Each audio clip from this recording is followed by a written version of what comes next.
বাংলাদেশের মহান মুক্তিযুদ্ধে প্রাণ বিসর্জন দেওয়া অসংখ্য শহীদদের স্মরণে দেশের বিভিন্ন স্থানে তৈরি হচ্ছে মুক্তিযুদ্ধের স্মৃতিস্তম্ভ ও ভাস্কর্য। জ্ঞানপিপাসুর আজকের ভিডিওতে আমরা জানব মুক্তিযুদ্ধের স্মৃতিস্তম্ভ ও ভাস্কর্য সম্পর্কে। ভিডিওটি শুরু করার আগে অনুরোধ করব, আপনি যদি আমাদের চ্যানেলে নতুন হয়ে থাকেন তাহলে পাশে থাকা সাবস্ক্রাইব এবং বেল আইকনটি ক্লিক করুন। জাতীয় স্মৃতিসৌধ, যার অন্য নাম সম্মিলিত প্রয়াস, বাংলাদেশের স্বাধীনতা যুদ্ধের স্মৃতির উদ্দেশ্যে নির্মিত স্মারক স্থাপনা। এটি ঢাকা শহরের উপকণ্ঠে সাভারের নবীনগরে অবস্থিত। এর স্থপতি হলেন সৈয়দ মইনুল হোসেন। স্মৃতিসৌধটির উচ্চতা ১৫০ ফুট বা ৪৫.৭২ মিটার। সৌধটি ৬০টি ত্রিভুজাকৃতি দেওয়াল নিয়ে গঠিত। সমগ্র কমপ্লেক্সটি ৩৪ হেক্টর বা ৮৪ একর জমি জুড়ে বিস্তৃত। একে ঘিরে আছে আরও ১০ হেক্টর বা ২৪.৭ একর সবুজ ভূমি। ৭টি ঘটনাকে স্বাধীনতা আন্দোলনের পরিক্রমা হিসেবে বিবেচনা করে এই সৌধটি নির্মিত হয়েছে। ১.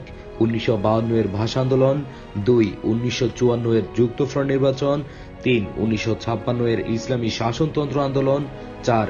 ১৯৬২ এর শিক্ষা আন্দোলন, ৫. ১৯৬৬ এর ৬ দফা আন্দোলন, ৬. ১৯৬৯ এর গণ অভ্যুত্থান, ৭. ১৯৭১ এর মুক্তিযুদ্ধ। ১৯৭২ সালের ১৬ ডিসেম্বর বঙ্গবন্ধু শেখ মুজিবুর রহমান স্মৃতিসৌধটির ভিত্তিপ্রস্তর স্থাপন করেন। ১৯৮২ সালের ১৬ ডিসেম্বর তৎকালীন প্রেসিডেন্ট হোসেন মোহাম্মদ এরশাদ এর উদ্বোধন করেন। মালদ্বীপের আদ্দু এবং ভারতের ত্রিপুরায় বাংলাদেশের স্মৃতিসৌধের প্রতিকৃতি স্থাপিত হয়েছে। মুজিবনগর স্মৃতিসৌধ ১৯৭১ সালের ১৭ এপ্রিল মেহেরপুরের মুজিবনগরে প্রবাসী সরকার শপথ গ্রহণ করে। এই ঘটনাকে চিরস্মরণীয় রাখতে ১৯৮৭ সালের ১৭ এপ্রিল এখানে উদ্বোধন করা হয় মুজিবনগর স্মৃতিসৌধ। স্মৃতিসৌধটির ডিজাইনের নকশা করেন স্থপতি তানভীর কবির। শহীদ বুদ্ধিজীবী স্মৃতিসৌধ, শহীদ বুদ্ধিজীবী স্মৃতিসৌধ ঢাকার মিরপুরে অবস্থিত। ১৯৭১ সালের ১৪ ডিসেম্বর পাক হানাদার বাহিনী নির্বিচারে এদেশের সূর্য সন্তানদের হত্যা করে। ১৯৭২ সালের ২২ ডিসেম্বর বঙ্গবন্ধু শেখ মুজিবুর রহমান এই সৌধটি উদ্বোধন করেন। এর স্থপতি মোস্তফা হারুন কুদ্দুস হিলি। রায়ের বাজার বধ্যভূমি স্মৃতিসৌধ, ঢাকা শহরের মোহাম্মদপুর থানার রায়ের বাজার এলাকায় বন্যা নিয়ন্ত্রণ বাঁধের পাশেই এই স্মৃতিসৌধটি অবস্থিত। ১৯৭১ সালের ১৪ ডিসেম্বর দেশের প্রখ্যাত সন্তানদের হত্যা করে এই স্থানে পরিত্যক্ত ইটের ভাটার পশ্চাতে ফেলে রাখা হয়েছিল।